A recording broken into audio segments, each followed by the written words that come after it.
Ma sœur a accidenté ma nouvelle voiture, puis m'a lancé avec un sourire narquois, « Maman et papa t'obligeront à me pardonner. » Ils ont essayé. Jusqu'à ce que je sorte le rapport de l'assurance. Soudainement, elle ne souriait plus. Ma sœur a bousillé ma nouvelle voiture, puis a souri avec suffisance, « Maman et papa te forceront à me pardonner. » Ils ont essayé, jusqu'à ce que je sorte le rapport de l'assurance. Soudain, elle ne souriait plus, car elle n'avait aucune idée de ce que j'avais manigancé dans son dos.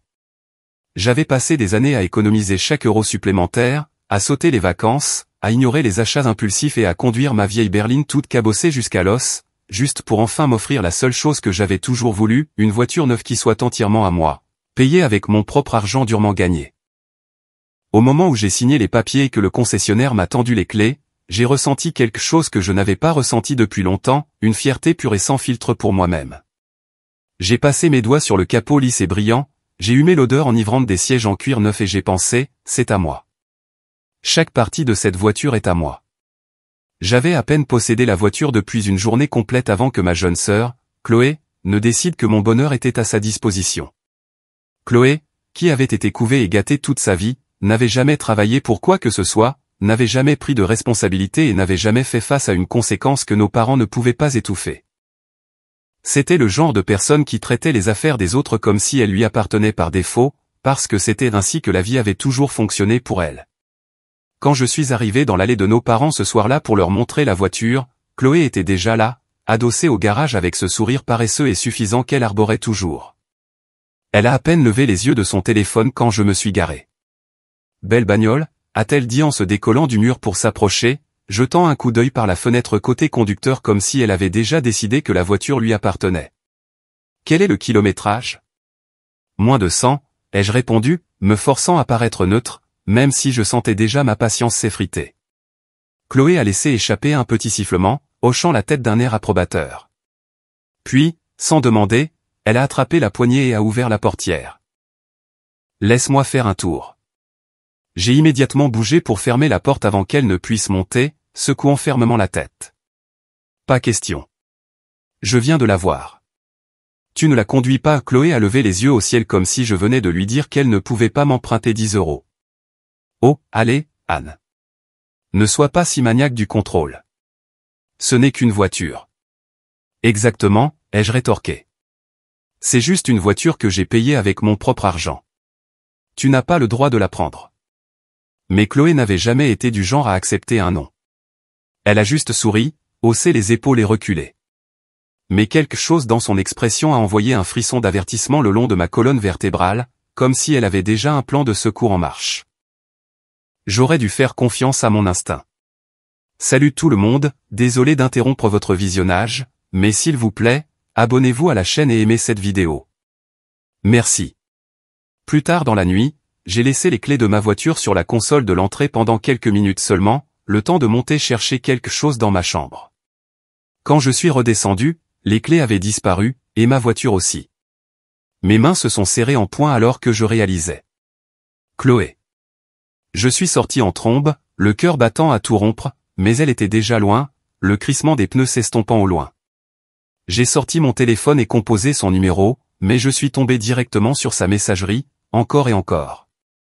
J'étais encore furieuse lorsque, 2 heures plus tard, mon téléphone a finalement sonné, mais ce n'était pas le numéro de Chloé. C'était un appel masqué. J'ai répondu, me préparant déjà au pire. Mademoiselle Martin, une voix grave, calme mais sérieuse. Ici l'agent Dubois de la police nationale. Je vous appelle au sujet d'un véhicule immatriculé à votre nom. J'ai senti mon estomac se nouer. Que s'est-il passé? Il y a eu un accident. Une pause. La conductrice est indemne, mais le véhicule a subi des dommages importants. Ma prise sur le téléphone s'est resserrée. Qui conduisait? L'agent n'a hésité qu'une seconde avant de répondre. Une jeune femme qui s'est identifiée comme étant Chloé Martin. Je ne me souviens même pas d'avoir conduit jusqu'au lieu de l'accident. Un instant, j'étais dans l'entrée de mes parents, agrippant mon téléphone, les jointures blanches, et l'instant d'après, j'arrivais derrière les gyrophares de la police, mon pouls battant un rythme régulier de rage.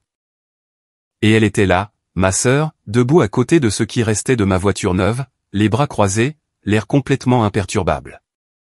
Le pare-choc avant était détruit, le capot enfoncé sur lui-même, et l'un des phares était brisé.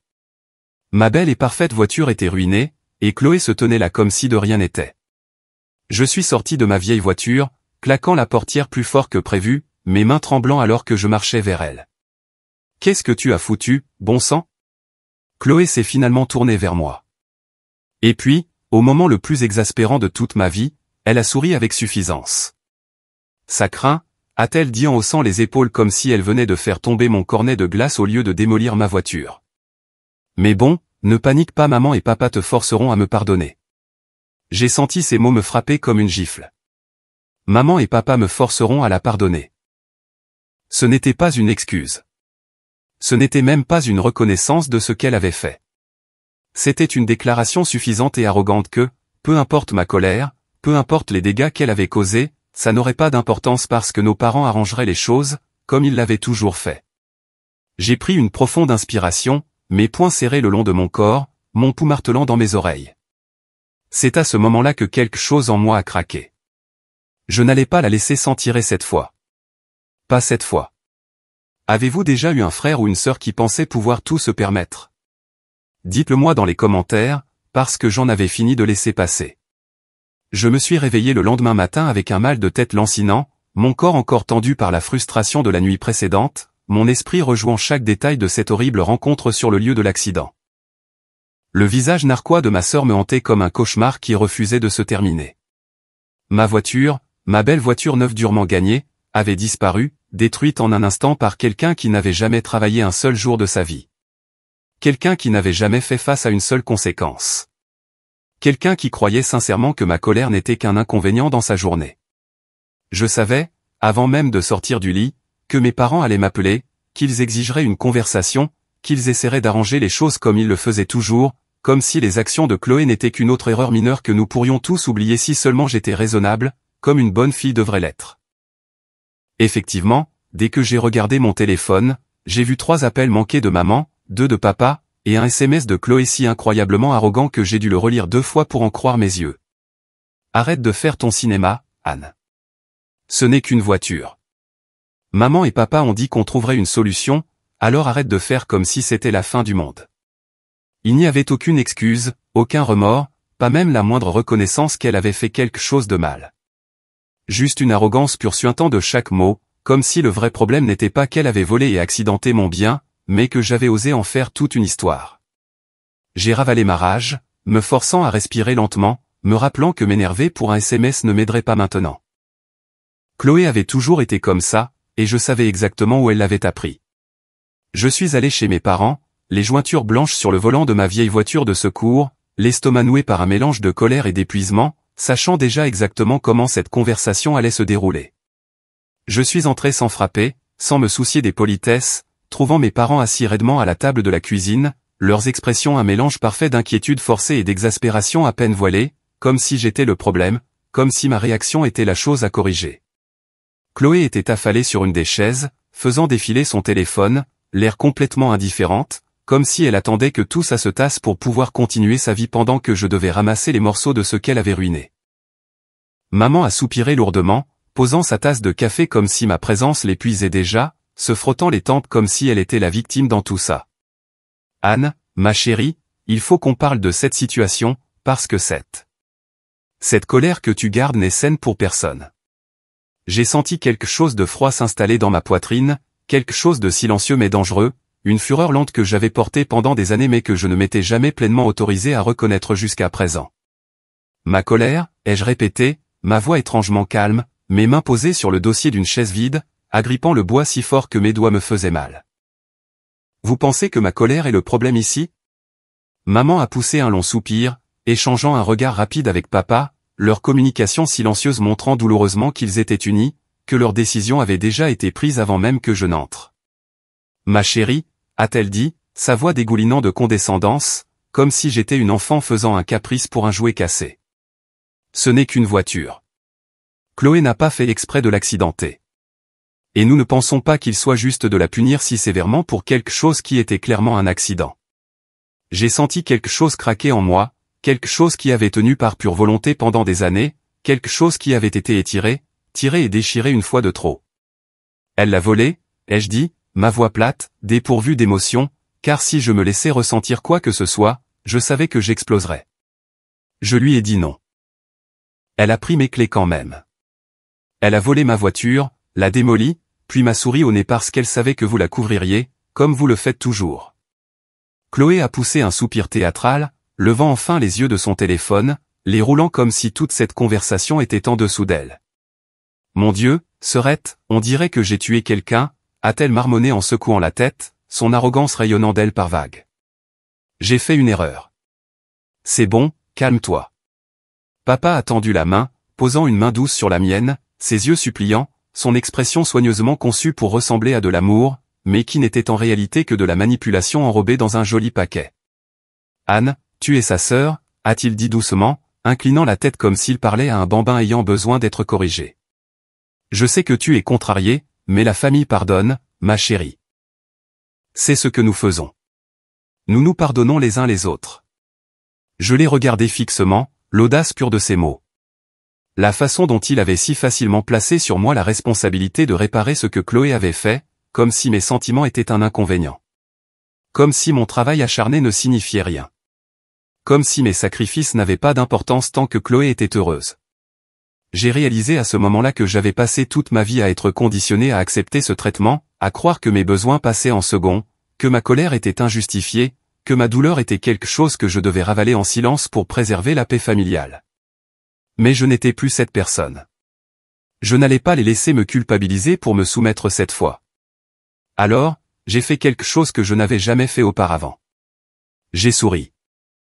C'était un petit sourire, juste une lueur d'amusement, mais c'était suffisant pour faire hésiter mon père. Suffisant pour que Chloé me regarde avec quelque chose qui ressemblait presque à de la suspicion. Vous savez quoi, ai-je dit, ma voix légère, mon expression faussement calme, parce que j'avais déjà pris ma décision. Vous avez absolument raison, papa. La famille pardonne, et je ne veux plus m'accrocher à cette colère. J'ai vu le soulagement inonder leur visage, le sourire suffisant de Chloé revenir, alors qu'ils se penchaient tous en arrière sur leur chaise, convaincus qu'ils avaient gagné, qu'ils avaient réussi à me briser pour me ramener à la version de moi-même qu'ils préféraient. Mais ils n'avaient aucune idée de ce que je préparais. Ils n'avaient aucune idée que derrière mon sourire agréable et mon accord facile, j'étais déjà en train de mettre les choses en mouvement. J'allais faire payer Chloé pour ce qu'elle avait fait. Elle ne le savait juste pas encore. J'avais passé toute ma vie à entendre que la famille passait avant tout, que le pardon était une vertu, que garder rancune ne menait qu'à l'amertume. Mais alors que j'étais assise dans ma voiture devant le bureau de l'assurance, agrippant le volant si fort que mes jointures sont devenues blanches, j'ai réalisé que ces règles ne s'étaient toujours appliquées qu'à moi. On n'avait jamais attendu de Chloé qu'elle pardonne, fasse des compromis ou des sacrifices. Parce que Chloé n'avait jamais fait face à de réelles conséquences. Pas une seule fois, jamais, pendant toutes ces années où elle avait navigué dans la vie sur une vague de gens qui nettoyaient ses dégâts. Mais cela était sur le point de changer. Et pour la première fois de ma vie, ce ne serait pas moi qui ramasserais les morceaux. Quand je suis entré dans le bureau de l'assurance, la climatisation a soufflé sur ma peau, un contraste saisissant avec le feu qui couvait dans ma poitrine, la rage calculée qui m'alimentait depuis le moment où Chloé m'avait nargué et m'avait dit que nos parents me forceraient à la pardonner. L'homme au comptoir a à peine levé les yeux en tapant quelque chose sur son ordinateur, sa voix sèche et professionnelle alors qu'il me demandait comment il pouvait m'aider. J'ai pris une profonde inspiration, me stabilisant avant de parler, sachant qu'une fois que j'aurais mis cela en marche, il n'y aurait pas de retour en arrière. Je dois déclarer un sinistre pour ma voiture, ai-je dit, en gardant un ton égal, mon expression soigneusement neutre. Il a hoché la tête, cliquant encore quelques fois avant de lever les yeux vers moi. C'était un accident ? Avez-vous un constat de police ? Oui, il y a un constat, ai-je dit, mon pouls régulier, ma décision inébranlable, et je dois le déclarer comme un usage non autorisé. Cela l'a fait hésiter. Il a cligné des yeux, inclinant légèrement la tête comme pour déterminer s'il m'avait mal entendu. Usage non autorisé, a-t-il répété, sa voix teintée d'une note de curiosité. Êtes-vous en train de dire que votre véhicule a été volé ? J'aurais pu dire oui, mais je savais qu'il ne fallait pas mentir ouvertement, surtout quand la vérité était tout aussi accablante. Je ne lui ai jamais donné la permission de le prendre, ai-je clarifié, choisissant mes mots avec soin, m'assurant qu'il n'y avait aucune place à l'interprétation. Je lui ai explicitement dit qu'elle ne pouvait pas conduire ma voiture, et elle l'a prise quand même. c'est du vol, n'est-ce pas? L'homme n'a hésité qu'une seconde avant de hocher lentement la tête, tapant quelque chose dans son système, son regard balayant l'écran alors qu'il lisait ce que je supposais être les politiques de l'entreprise sur des situations comme celle-ci. Si vous pouvez prouver que vous lui avez refusé la permission, et qu'elle a pris le véhicule malgré tout, alors oui, cela est qualifié d'usage non autorisé. J'ai mis la main dans ma poche, sortant mon téléphone, mes doigts se déplaçant rapidement pour afficher les SMS de Chloé, ceux où je lui avais dit non, ceux où elle s'en était moquée comme si mes mots ne signifiaient rien. J'ai tourné l'écran vers lui, le regardant lire les messages, ses sourcils se haussant légèrement avant qu'il ne hoche à nouveau la tête. Cela devrait être suffisant, a-t-il dit, sa voix maintenant purement professionnelle, ses doigts se déplaçant sur le clavier avec précision. Puisque vous déclarez un usage non autorisé, la responsabilité ne vous incombera pas. Elle sera transférée à la conductrice.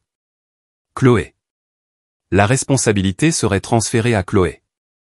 La réalité de la situation s'est installée lentement, comme du miel chaud coulant sur l'acier froid de ma fureur, l'enrobant de quelque chose de riche et de satisfaisant. Chloé, qui avait passé sa vie à échapper à ses responsabilités, allait enfin devoir répondre de quelque chose. Chloé, qui s'était moquée de moi et m'avait dit que je devrais la pardonner, était sur le point d'apprendre ce que ça faisait quand le monde ne se pliait pas à sa volonté. De combien parle-t-on, ai-je demandé, gardant ma voix stable, bien qu'à l'intérieur mon cœur battait d'un frisson étrange et inconnu. L'homme a jeté un coup d'œil à son écran, ajustant ses lunettes avant de répondre. Eh bien, étant donné l'étendue des dégâts, le total estimé dont elle sera responsable se situe entre 30 000 et 40 000 euros. 30 000 à 40 000 euros. J'ai expiré lentement, absorbant le chiffre, le laissant déferler sur moi comme une vague de pure justification. Chloé n'avait jamais eu affaire à plus qu'une tape sur les doigts, n'avait jamais eu à vraiment faire face au poids de ses actions. Mais maintenant, ce poids était sur le point de s'abattre sur elle, et je n'allais pas lever le petit doigt pour l'arrêter. Au moment où je suis sorti du bureau, le soleil brillait plus fort, l'air semblait plus frais, et pour la première fois depuis le début de ce cauchemar, je me sentais bien. Je me sentais puissante. Je me sentais libre. Plus tard dans la nuit, j'étais assise dans mon appartement, faisant défiler les réseaux sociaux, mes yeux se plissant en tombant sur la dernière publication de Chloé. Une photo d'elle et de ses amis dans un bar, verre à la main. Sa légende, aussi arrogante que jamais, journée difficile, mais rien que quelques verres ne puissent arranger. Certaines personnes doivent se calmer et passer à autre chose. La vie est trop courte pour stresser pour des broutilles. Des broutilles. C'est ainsi qu'elle appelait ça. L'audace pure de la chose m'a fait éclater de rire. Un son si étranger qu'il m'a surprise un instant avant que je ne me penche en arrière contre le canapé, secouant la tête d'amusement. Chloé pensait qu'elle avait gagné. Elle pensait que c'était fini.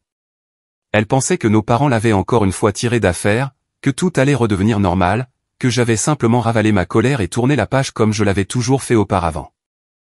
Mais ce que Chloé ne savait pas, ce qu'elle ne saurait pas avant que cette déclaration de sinistre ne soit traitée, c'est que cette fois, je ne laissais pas tomber. Cette fois, Chloé allait apprendre à la dure. Et au moment où elle réaliserait ce que j'avais fait, il serait déjà trop tard. Assise à la table du dîner, je pouvais déjà sentir le poids de leurs attentes peser sur moi, épais et suffocant, comme s'ils avaient collectivement décidé que ce soir serait la nuit où je rentrerais enfin dans le rang. Mon père avait mis la table comme s'il s'agissait d'une fête. Des bougies vacillant dans leur chandelier, l'odeur de poulet rôti et de purée de pommes de terre au beurre remplissant l'air. Sa façon de faire comprendre que c'était censé être un moment familial, une nuit de réconciliation, une scène soigneusement conçue pour aplanir ce qu'il considérait comme un conflit inutile. Ma mère était assise en bout de table, sa présence habituelle imposante mais détendue, son expression ne trahissant rien. Mais je savais exactement pourquoi nous étions là, pourquoi ce repas avait été planifié si peu de temps après l'accident, pourquoi Chloé était assise en face de moi avec ce sourire insupportable étiré sur son visage, son téléphone posé à côté de son assiette, comme si elle ne pouvait pas se donner la peine de prétendre que cela lui importait. Je sentais venir la conversation inévitable qu'ils avaient tous répétée dans leur tête. Les mots soigneusement choisis qu'ils utiliseraient pour me convaincre que ma colère était un inconvénient plutôt qu'une justification. Que ma réaction était exagérée plutôt qu'appropriée. Que Chloé méritait mon pardon simplement parce qu'elle faisait partie de la famille. Mais alors que j'étais assise là, mes mains posées sur mes genoux, une enveloppe épaisse pressée entre mes doigts sous la table, je ne ressentais qu'un étrange sentiment de calme, car contrairement à eux, je savais déjà comment ce dîner allait se terminer. Chloé fut la première à parler, sa voix dégoulinant du genre d'arrogance qui avait été nourrie depuis l'enfance, ses mots teintés de condescendance, son sourire s'élargissant alors qu'elle se penchait en arrière sur sa chaise, les bras croisés sur sa poitrine. « Alors, tu t'es calmé ? Ou tu comptes encore faire un caprice pour une stupide voiture ?» Les mots m'ont à peine atteinte, n'ont presque rien agité en moi, parce que je m'y attendais déjà, je m'étais déjà préparé à la façon dont elle transformerait cela en une blague, je savais déjà qu'elle essaierait de me faire passer pour la déraisonnable devant nos parents. J'ai simplement incliné la tête, lui offrant un petit sourire indéchiffrable, regardant sa confiance grandir face à ce qu'elle supposait être de la soumission, regardant mes parents échanger des regards soulagés, croyant bêtement qu'ils avaient gagné.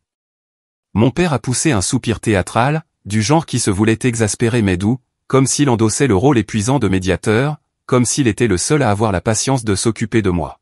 « Anne, ma chérie, je sais que cette situation a été stressante pour toi, mais nous devons vraiment laisser ça derrière nous en tant que famille. Chloé a fait une erreur, mais t'accrocher à cette colère ne va rien arranger. » Ma mère, toujours la voix de la raison, toujours la femme qui se vantait d'être pondérée et pragmatique, a hoché la tête en coupant son poulet, parlant sans même lever les yeux de son assiette. « La vie est trop courte pour s'attarder sur des choses comme ça, Anne. Au bout du compte, ce n'est qu'une voiture. Les choses peuvent être remplacées. La famille, non. » Je pouvais sentir la satisfaction rayonner de Chloé. Je pouvais presque voir la façon dont elle se délectait de ma prétendue défaite. Son ego gonflant à chaque seconde qui passait. Son sourire devenant de plus en plus insupportable à chaque minute. Elle a pris sa fourchette, la faisant tournoyer entre ses doigts, secouant la tête avec une fausse déception. « Sérieusement, sœurette, tu dois te calmer. Je te jure que tu as toujours été comme ça, à surréagir, à faire de toute une affaire d'État. Franchement, j'ai bousillé une voiture, pas toute ta vie. Tu t'en remettras. » C'est à ce moment-là, alors qu'elle laissait échapper un petit rire amusé, que mon père tendait la main sur la table pour poser une main rassurante sur la mienne, que ma mère hochait légèrement la tête en signe d'approbation aux paroles de Chloé, que j'ai finalement bougé. J'ai attrapé l'enveloppe sous la table, les mis en évidence et les placé directement devant Chloé avec une précision délibérée. Le bruit du papier épais heurtant le bois poli a été assez fort pour les faire tous les trois s'arrêter. Chloé y a à peine jeté un coup d'œil, son sourire toujours fermement en place alors qu'elle secouait la tête, levant les yeux au ciel comme si j'étais dramatique, comme si tout ce que j'étais sur le point de faire ne valait pas son temps. « Qu'est-ce que c'est ? Une lettre de colère pour me dire que j'ai blessé tes sentiments ? » Lila, ai-je simplement dit, ma voix égale, mon expression indéchiffrable. Quelque chose dans mon ton a dû attirer son attention, car pour la première fois de la soirée, son amusement a vacillé, son sourire s'estompant légèrement alors qu'elle attrapait l'enveloppe, ses doigts hésitant une seconde avant de la déchirer. Au moment où elle a sorti les papiers, au moment où ses yeux ont parcouru les mots imprimés en haut, la couleur a quitté son visage si rapidement que c'était presque satisfaisant à regarder, presque poétique dans son ironie. J'ai regardé en silence ses mains se resserrer sur les pages, sa bouche s'ouvrir et se fermer sans un son, toute sa posture passer d'une arrogance suffisante à une horreur silencieuse et naissante. Mon père a froncé les sourcils, nous regardant avec confusion, ses mains toujours près des miennes, sa prise se resserrant légèrement. « Anne, qu'est-ce que c'est ?» La voix de Chloé n'était qu'un murmure, ses doigts agrippant le document si fort que les bords se froissaient sous la pression. « Qu'est-ce que tu as fait ?» J'ai pris une gorgée de mon vin, laissant le silence s'étirer juste assez longtemps pour les mettre mal à l'aise. Juste assez longtemps pour que le poids de la réalité s'installe sur les épaules de Chloé avant que je ne parle enfin. Ma voix calme, mesurée, presque douce. « Ça, chère sœur, c'est le rapport d'assurance finalisé. Celui qui te transfère officiellement l'entière responsabilité. » L'atmosphère a changé instantanément, épaisse de tension, suffocante. La prise de conscience soudaine a frappé mes parents comme une gifle.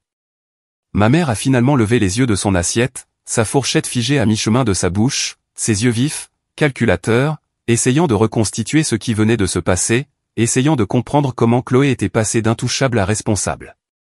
Mon père a retiré sa main, parcourant les papiers avec une panique croissante, son souffle se coupant alors qu'il réalisait ce que cela signifiait, alors qu'il lisait les chiffres imprimés clairement en gras.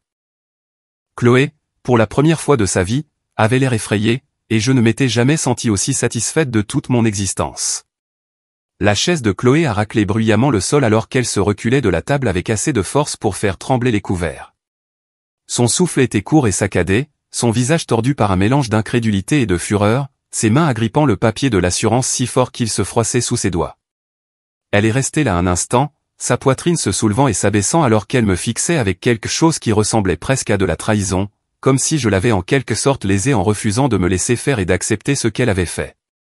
Comme si le vrai crime ici n'était pas son imprudence, pas son arrogance, pas son vol, mais mon audace à la forcer à faire face aux conséquences de ses actes. Sa voix était tendue quand elle a finalement parlé, basse et furieuse, tremblant d'une rage à peine contenue. Ce n'est pas drôle, Anne. Dis-moi que tu plaisantes. Je n'ai pas répondu immédiatement, laissant le silence s'étirer entre nous, regardant la panique vaciller sur son visage, la regardant passer de moi à nos parents, comme si elle s'attendait à ce qu'ils interviennent et règlent ça avant que ça ne dégénère. Les lèvres de mon père étaient légèrement entr'ouvertes, ses doigts agrippant le tissu de sa chemise, ses yeux parcourant les papiers devant lui comme s'il cherchait une faille, une issue, une information qui ferait disparaître tout ça. Ma mère, toujours la plus calme, a pris une profonde inspiration et a posé ses mains à plat sur la table, sa voix mesurée, calme, mais teintée de quelque chose de dangereusement proche de la frustration. Anne, a-t-elle dit, son regard perçant, lourd d'attente, comme il l'était toujours quand elle voulait que je cède. Ça va trop loin. Tu punis ta sœur d'une manière qui n'est pas seulement cruelle, elle est vindicative. Chloé a laissé échapper un rire amer, le son creux, forcé, ses doigts passant dans ses cheveux alors qu'elle se détournait de la table, faisant les 100 pas comme un animal en cage, secouant la tête avec incrédulité. C'est de la folie. Tu essaies vraiment de ruiner ma vie pour une foutue voiture.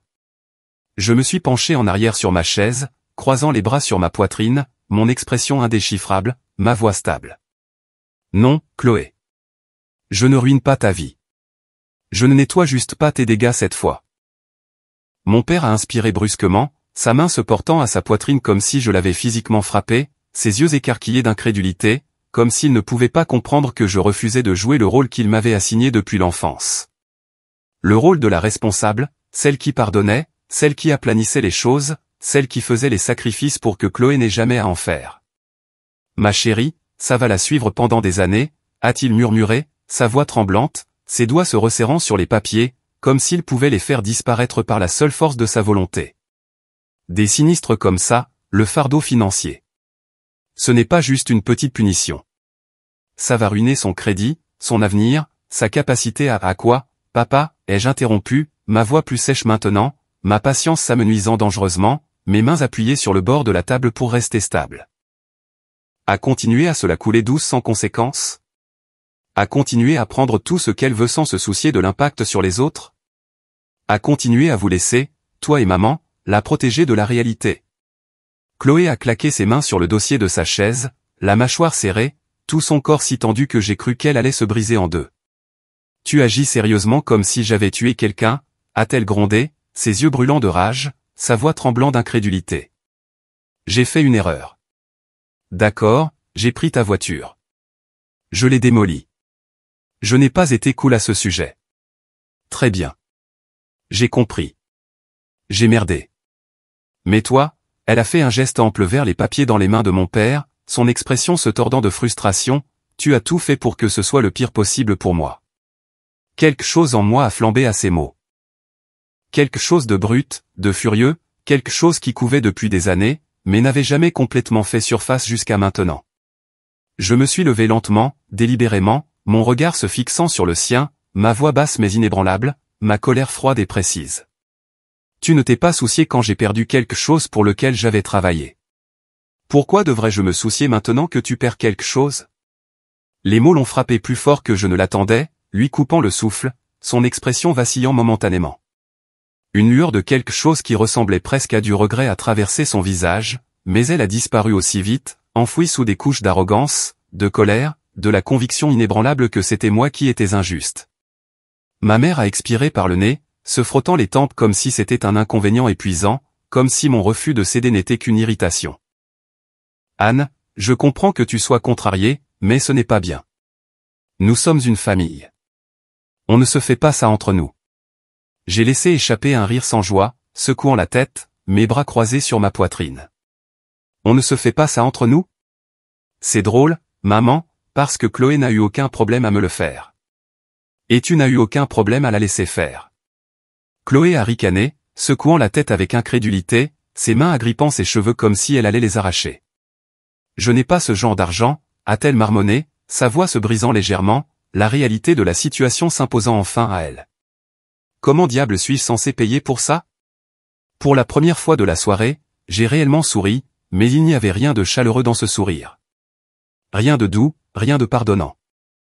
Débrouille-toi, ai-je simplement dit, lui tournant le dos, marchant vers la porte, refusant de regarder en arrière, refusant de lui donner la satisfaction de voir ne serait-ce qu'une parcelle de doute dans mon expression. J'ai entendu mon père m'appeler, sa voix aiguë de désespoir, me suppliant de réfléchir, d'être raisonnable, de ne pas laisser cela déchirer la famille. Mais je ne me suis pas arrêté, je ne me suis pas retourné, je n'ai pas hésité. Chloé m'avait pris quelque chose, et pour la première fois de sa vie, elle allait donner quelque chose en retour, qu'elle le veuille ou non. Les jours ont passé, mais Chloé n'a pas appelé, n'a pas envoyé de SMS, n'a pas essayé de me joindre. Et honnêtement, je n'étais pas du tout surprise, car je savais exactement ce qu'elle faisait. Elle se débattait, paniquait, essayait de trouver une issue au pétrin qu'elle avait créé, espérant désespérément que quelqu'un, quelque part, la tirerait d'affaire comme il l'avait toujours fait auparavant. Je pouvais l'imaginer faisant les 100 pas dans son appartement hors de prix, passant ses mains dans ses cheveux, appelant nos parents toutes les heures pour exiger qu'ils arrangent ça, tout comme ils avaient tout arrangé pour elle par le passé. Sans jamais s'arrêter pour considérer que peut-être, juste peut-être, ce problème était trop gros pour qu'ils puissent l'étouffer. Je savais que mes parents avaient de l'argent, mais je savais aussi qu'ils n'étaient pas assez riches pour faire disparaître magiquement 40 000 €. Pas sans faire de sérieux sacrifices, pas sans puiser dans des fonds destinés à leur propre sécurité. Pas sans ébranler les fondations de leur vie confortable d'une manière qui les mettrait profondément, profondément mal à l'aise. Et s'il y avait une chose dont j'étais certaine, c'est que mes parents détestaient être mal à l'aise. Les coups à ma porte sont arrivés 3 jours plus tard. Je n'ai même pas eu besoin de regarder par le Judas pour savoir que c'était elle. Les coups agressifs, le souffle impatient de l'autre côté, l'arrogance pure qui irradiait pratiquement à travers le bois était toute la confirmation dont j'avais besoin. J'ai pris mon temps pour répondre, la laissant mariner, laissant le silence s'étirer assez longtemps pour qu'elle se demande si j'allais même la reconnaître, lui laissant ressentir juste une fraction de la frustration et de l'impuissance que j'avais ressentie quand elle avait volé ma voiture et l'avait démolie sans une seconde pensée. Quand j'ai finalement ouvert la porte, je l'ai trouvée là, l'air débraillé, les cernes sous ses yeux plus prononcées que d'habitude, sa posture normalement arrogante légèrement voûtée, ses doigts tressaillant le long de ses flancs comme si elle se contenait à peine. Je me suis appuyé contre le cadre de la porte, les bras croisés sur ma poitrine, mon expression soigneusement neutre alors que je haussais un sourcil. Un problème, Chloé? Sa mâchoire s'est crispée à mes mots, ses yeux lançant des éclairs sombres, dangereux, quelque chose qui ressemblait beaucoup à une dernière tentative désespérée de contrôle. Tu dois annuler ça, a-t-elle dit, sa voix basse, tendue, à peine contenue. Je me fiche de ce qu'il faut. Je me fiche de ce que tu veux de moi. Fais juste disparaître ça. J'ai laissé échapper un souffle silencieux par le nez, secouant légèrement la tête, mon expression inchangée, ma patience inexistante. C'est fait, ai-je simplement dit, ma voix stable, calme, inébranlable. Il te faudrait un avocat et environ 30 000 € pour contester. Et nous savons toutes les deux que tu n'as ni l'un ni l'autre. Pendant une fraction de seconde, j'ai vu quelque chose se fissurer sur son visage, une minuscule fracture dans le masque de confiance soigneusement construit qu'elle avait porté toute sa vie. Une lueur de panique pure et sans filtre qu'elle ne pouvait pas tout à fait réprimer. Mais aussi vite qu'elle était apparue, elle avait disparu, remplacée par la colère, par le ressentiment, par la même arrogance défensive à laquelle elle recourait toujours lorsque les choses n'allaient pas dans son sens. Elle a laissé échapper un rire sec et amer, passant ses 2 mains dans ses cheveux avant de les laisser tomber le long de son corps, ses épaules tendues, sa respiration inégale. Tu me détestes vraiment à ce point, a-t-elle exigé, sa voix montant maintenant, son sang-froid s'effritant à chaque seconde qui passait. Tu penses vraiment que je mérite que toute ma vie soit détruite pour une bagnole à la con? J'ai incliné légèrement la tête, la regardant avec quelque chose qui ressemblait à de l'amusement, quelque chose de froid et de détaché et totalement dépourvu de sympathie. Tu as détruit ma voiture sans une seconde pensée, Chloé. Pourquoi devrais-je me soucier que je détruise ton compte en banque? Ses mains se sont transformées en poings, ses narines se sont dilatées, tout son corps tremblait d'une rage à peine contenue, sa voix se brisant sous le poids de son propre désespoir. Ce n'est pas juste, Anne. Tu me punis pour quelque chose qui n'était jamais censé être aussi grave, quelque chose qui n'était pas censé me ruiner. J'ai fait une erreur, d'accord? Une stupide erreur. Mais ce que tu fais, c'est cruel. C'est calculé. C'est insensé. J'ai senti mes lèvres tressaillir. Pas tout à fait un sourire, pas tout à fait quoi que ce soit, juste une petite reconnaissance satisfaite de l'ironie du moment, de la façon dont Chloé faisait enfin l'expérience de quelque chose qu'elle n'avait jamais envisagé auparavant, la responsabilité. Tu te débrouilleras, ai-je simplement dit, déplaçant mon poids sur un pied, ma voix légère, presque dédaigneuse. C'est ce que tu fais toujours, n'est-ce pas? Pour la première fois de sa vie, Chloé n'avait rien à dire. J'ai commencé à fermer la porte, mais avant que je ne puisse, son téléphone a vibré dans sa poche, et j'ai vu son visage se transformer en quelque chose qui ressemblait presque à de la peur, ses doigts tâtonnant pour le sortir, ses yeux balayant l'écran avec un mélange de confusion et d'effroi. Je me suis appuyé nonchalamment contre le cadre de la porte, regardant son expression s'assombrir, sa mâchoire se resserrer, ses doigts agrippant le téléphone si fort que ses jointures sont devenues blanches. « Qu'est-ce qui ne va pas, Chloé ?» ai-je demandé, ma voix dégoulinant d'une fausse innocence, mes yeux ne quittant jamais son visage. Sa bouche s'est légèrement ouverte comme si elle voulait dire quelque chose, mais aucun mot n'est sorti, juste un souffle court et saccadé, juste le son de son propre monde s'effondrant autour d'elle. Et j'ai su à ce moment précis qu'elle venait enfin de recevoir le message que j'attendais qu'elle reçoive, celui de son employeur, celui l'informant que son comportement imprudent avait soulevé des inquiétudes, celui expliquant que sa récente promotion était maintenant réévaluée, celui qui rendait clair que son immunité de fille en or était officiellement terminée. Pour la première fois de sa vie, Chloé était bel et bien seule. Je n'ai pas attendu qu'elle lève les yeux vers moi. Je n'ai pas attendu de voir toute l'étendue de sa prise de conscience.